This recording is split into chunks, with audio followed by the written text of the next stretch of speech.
présent que nous avons les résultats définitifs pour les élections aux États-Unis, nous pouvons voir que les sondages qui nous disaient que tout était à la limite de l'erreur, finalement se sont bien trompés. En particulier, pour les États clés, les fameux swing states, on voit qu'il y avait 7 États dans ce cadre-là, et finalement, Donald Trump a gagné dans les 7 États. Donc c'est quelque chose quand même qui est loin de l'ordinaire. De plus, on sait au niveau global qu'il a eu 312 grands électeurs contre 226. On comprend bien que cette grande différence ne reflète pas du tout les sondages.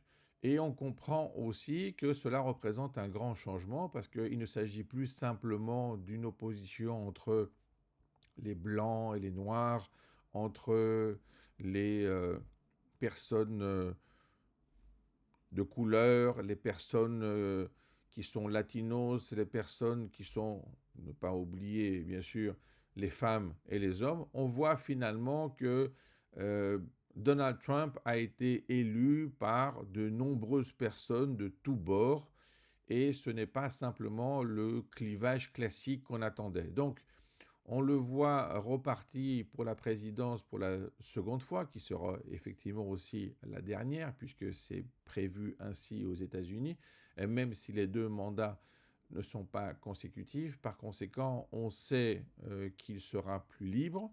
Il sera aussi plus libre parce qu'il détient le Sénat.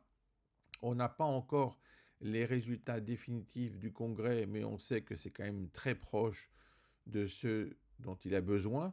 Par conséquent, on peut dire qu'il s'agit d'un nouveau président des États-Unis, donc le 47e, plus libéré, avec moins de contraintes, et qui va vouloir imposer sa marque, non seulement aux États-Unis, comme il va de soi, mais aussi dans ses relations avec l'Union européenne, avec la branche européenne de l'OTAN, et bien sûr, sa relation plus globale cette fois avec la Chine, parce qu'il s'agit d'un antagonisme, et la position des États-Unis dans l'Extrême-Orient et dans l'océan Pacifique.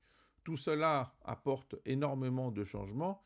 Il va falloir les analyser, mais en tout cas, il faudra bien prendre conscience, même au niveau européen, qu'il faut nous adapter à ce grand changement. Pourquoi ? Parce que l'Europe doit être pas seulement un partenaire, mais un allié compétent, cohérent, consistant, stratégique et autonome.